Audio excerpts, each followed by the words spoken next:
The transit hall drifted in a permanent state of almost arrival.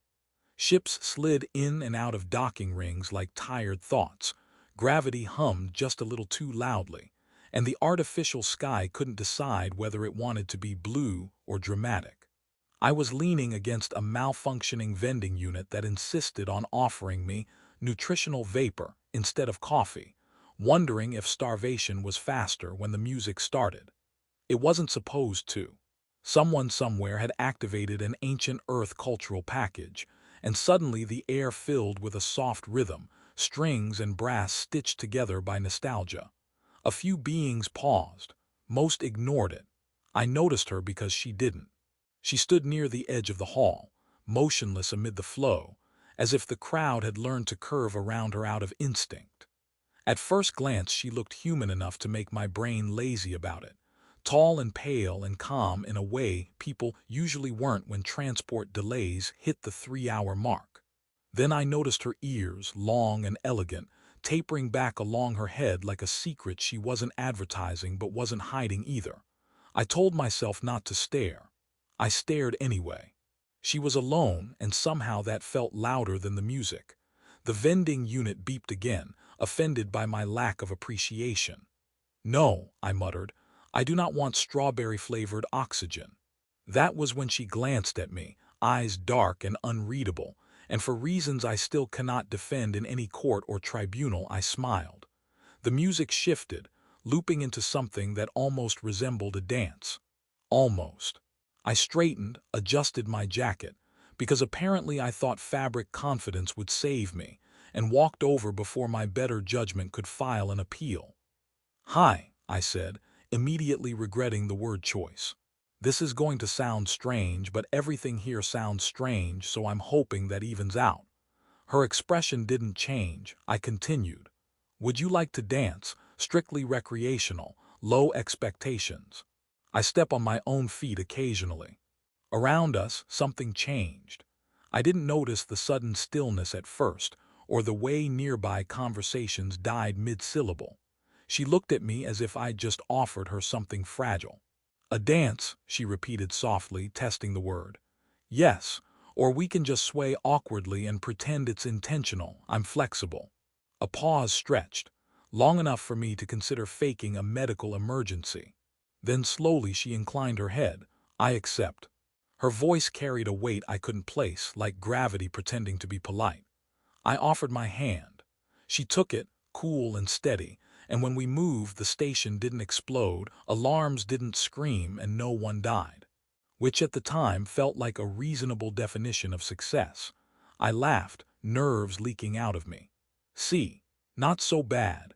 Worst case scenario, we embarrass ourselves in front of several species with no concept of rhythm." Her lips curved just slightly. "You are unafraid." "Give it time," I said. "I'm very slow at realizing danger." Something ancient stirred behind her eyes, something old and hungry and restrained by centuries of choice. But all I felt was the music, the moment, and the strange certainty that I had just stepped into a story far larger than I was. We moved in small, uncertain steps, as if the station itself might object if we took the music too seriously. I counted quietly under my breath, a habit left over from childhood dance lessons I had failed with impressive consistency. She followed without effort, not because she knew the rhythm but because she knew restraint. I did not know that then. I only knew that she never stumbled, and that made me oddly determined to stumble less. "You're better at this than you let on," I said, attempting a turn that ended somewhere between elegant and apologetic. "I am learning," she replied. Her grip adjusted, precise but gentle, like someone handling a volatile instrument. "Your species dances as if gravity is a suggestion. That's generous. We mostly argue with it until it gives up." A sound escaped her that took me a second to recognize as laughter, quick and surprised, as though it had slipped past security. Somewhere behind us, something metallic clattered. I assumed it was a service drone having a bad day. I was wrong, but I was wrong in ways that would take time to matter. Inside her mind, centuries pressed close, watching. Rules layered upon rules. rituals built to contain hunger, silence, and command. She had crossed battlefields without trembling, drained stars of rebellion, watched civilizations kneel, because it was easier than resisting. None of that prepared her for a human who smelled faintly of machine oil and cheap detergent, worrying aloud about foot placement. "You are not afraid of me," she said, not accusing, not wondering, stating. "I'm afraid of many things," I said. "Public speaking, deep water, forms with more than 3 pages. You're currently not on the list." Her gaze sharpened, searching for the lie. There wasn't one. That unsettled her more than fear ever had. Around us, the station systems had begun to whisper to each other, threat matrices recalculating, ancient protocols stirring like half-remembered nightmares. The Queen felt them activate and held them still with a thought. "Not yet." "You should be," she said. I smiled. "People tell me that a lot, usually right before I do something stupid." Another turn, closer now. Too close, by every law she had sworn to uphold. The hunger stirred again, not sharp, not violent, but aching, drawn not to blood but to warmth and unguarded presence. She had fed on terror. She had fed on devotion. This was neither, and that made it dangerous. "You make jokes," she said, "in moments where silence would be safer." "Silence gives my brain ideas. Jokes keep it busy." Her long ears twitched, a tell she had forgotten existed. The music looped, stubbornly cheerful, and she wondered, truly wondered, what it would be like to let the moment exist without consequence. Just this. Movement, contact, no kneeling, no screaming. "You have invited death to dance," one of the watching minds whispered through encrypted channels. She ignored them. "I have a name," she said suddenly, the words heavy with implication. "That's good," I said. I was running out of polite nouns. She almost laughed again. Almost. And in that nearly, an empire shifted, just enough for a human to keep dancing, unaware that the floor beneath him was history holding its breath. The music should have ended. Everything in the station worked on timers, loops, and polite warnings, yet the melody continued as if it had been bribed. I decided not to question it. Questioning things tended to invite answers, and I was enjoying my ignorance. "So," I said, because silence was starting to feel suspicious, "do you dance often, or am I corrupting a very dignified cultural tradition?" Her eyes remained on me, focused in a way that suggested she was measuring more than distance. "My people do not dance publicly." "Oh, good, then this counts as private rebellion." "That word," she said, "has consequences." "Most good words do." Around us the air shifted. I didn't notice the way several non-human passengers slowly backed away, or how station security drones subtly reoriented their weapons away from us, then thought better of it and froze entirely. I was busy trying not to overthink the fact that she moved as if she could predict my mistakes before I made them. "You said you have a name," I reminded her. "I feel like that's the part where people exchange them." She hesitated. Not because of danger, but because of meaning. Names to her kind were contracts, weapons, invitations. She had erased worlds under one. Giving it to a stranger with clumsy shoes felt unwise. That somehow made her want to do it more. "I am called Virulf," she said at last. I nodded solemn. "That's impressive. I'm Mark. It does not come with any historical dread." Her lips curved despite herself. "You mock imbalance." "I mock most things. It's a coping mechanism." A ripple passed through the station's data layers as her name registered. Systems stuttered. Old treaties flared awake like startled animals. Somewhere very far away, a council chamber went quiet. Virulf felt it all and let it happen just enough. "You are aware," she said carefully, "that many fear me." "That tracks," I said. "People fear my mother too, different reasons probably." She studied me again, deeper now, sensing no deceit, no ambition, no hunger that matched her own. Just curiosity and a surprising kindness that did not demand anything in return. It unsettled her more than threats ever had. "You have not asked what I am," she said. "I figured if it was important you'd tell me. Also, guessing feels rude." A pause, then laughter, real this time, low and astonished, slipping free without permission. It echoed strangely, as if the station itself didn't know how to process it. "Careful," I said. "If you keep laughing, people will think I'm charming." Her long ears flicked again, betraying her amusement. The hunger receded, replaced by something quieter, more dangerous. Hope. For the first time in centuries, Virolth danced without an audience of fear, and I, blissfully uninformed, danced with someone whose shadow had swallowed suns, thinking only that this was the nicest mistake I'd made all week. The moment stretched thin enough to snap. I felt it before I understood it, like when a room goes quiet after someone drops a glass but before it hits the floor. Virolth's hand tightened, not painfully, just enough to anchor herself, and the station lights dimmed a fraction, as if the power grid had decided to hold its breath. "Did I do something wrong?" I asked, because apparently my survival instinct had taken the day off. "No," she said quickly, too quickly. "You did something right." "That's new," I said. "I should mark the date." She stepped back just one pace, creating a distance that hadn't existed a moment before.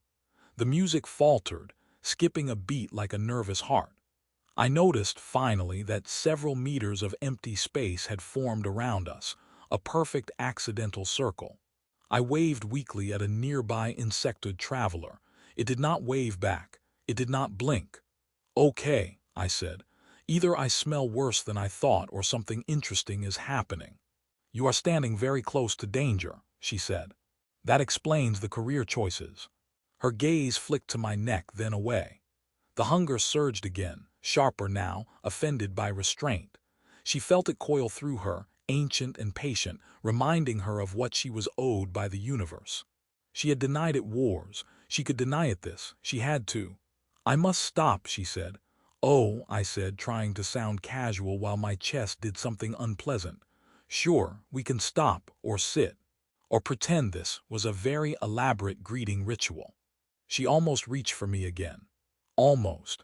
The station's defensive arrays whined softly, confused by the conflict between imminent apocalypse and mild awkwardness. Somewhere, a security AI requested guidance and was immediately overridden by something much older and much angrier. "You do not understand what you invite," she said, voice low. "Probably not," I admitted. "But for what it's worth, I invited a dance. Not doom. Doom feels like it should come with paperwork." A corner of her control slipped, just for a second, and energy rippled outward.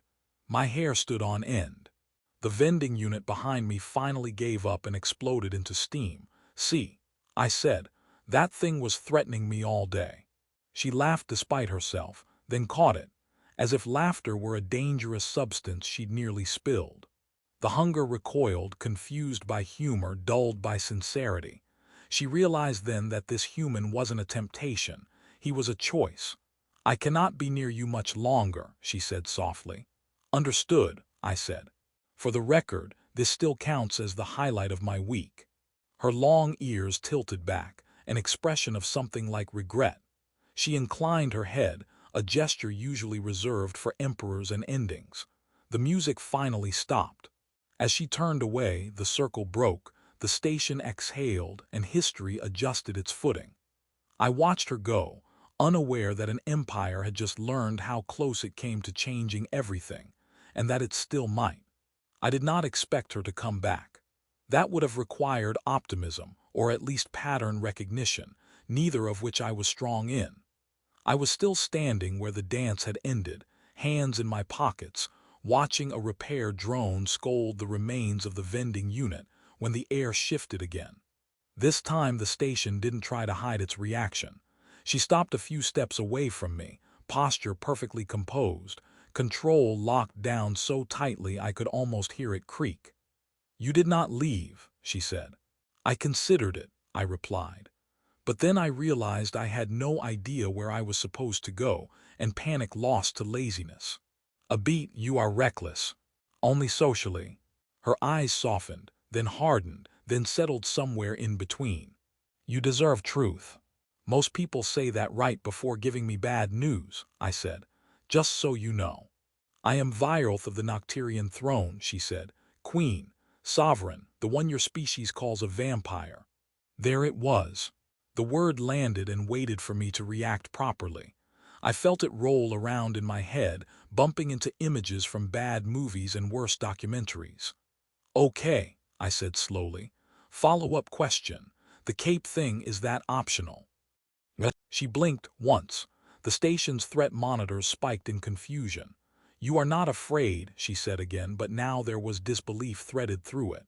I am, I said, just not in the screaming, running sense. More in the quiet.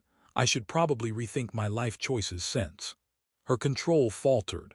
Laughter escaped, sharp and surprised, before she clamped down on it. I could drain you dry in seconds. I assume you don't, I said, because this is where the conversation continues. Silence, then softer. I have never been asked to dance without intent. That explains the intensity, I said. For the record, my intent was not to seduce royalty or destabilize a star system. It was mostly boredom. Something in her expression shifted, ancient weight cracking just enough to let something human adjacent through. You treated me as a person. I do that with most people, I said. Exceptions apply to people who cut in line. She studied me as if recalculating reality. The hunger was there, restrained but honest, no longer pretending to be something else. She stepped closer, stopping herself with visible effort. This changes nothing, she said. Good, I replied. I'm terrible with sudden responsibility. A pause, then quietly, it changes everything. Around us, the station resumed its noise, unaware it had just witnessed a confession more dangerous than war. I smiled, because that was what I did when the universe got strange, and she watched me as if I were the most dangerous thing she had ever invited close. The transport finally arrived 3 hours late, which felt appropriate. By then, the station had settled back into its usual rhythm, pretending nothing unusual had happened, which was impressive considering several empires were currently rewriting threat assessments because of a dance. I stood at the boarding gate with a boarding pass that had been scanned twice out of nervousness, and a life that felt subtly, permanently misaligned. Vyrolf stood beside me, far enough away to be safe, close enough to matter. The station lights reflected off her eyes, calmer now, no longer starving, no longer locked behind ritual and command. She looked almost ordinary if one ignored the fact that half the galaxy was terrified of her. You will return to your world, she said. Eventually, I replied. I still have a job that believes I am productive. A pause, and I will return to mine. Good, I said. Running an empire sounds exhausting. She inclined her head, the faintest echo of a smile playing at the edge of her control. It is. Around us, information moved faster than sound. Treaties adjusted.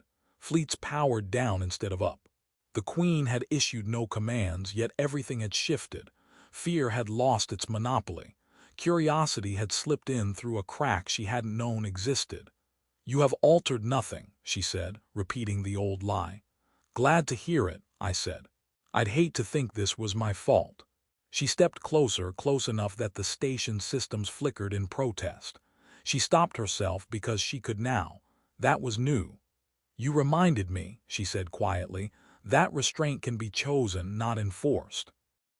I scratched the back of my neck, suddenly unsure what to do with my hands. You reminded me that sometimes legends are just people who didn't get invited to enough dances.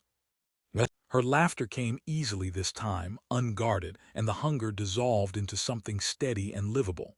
Somewhere very far away, a council chamber breathed again. The boarding call sounded. I took a step toward the ship, then stopped. I didn't promise anything.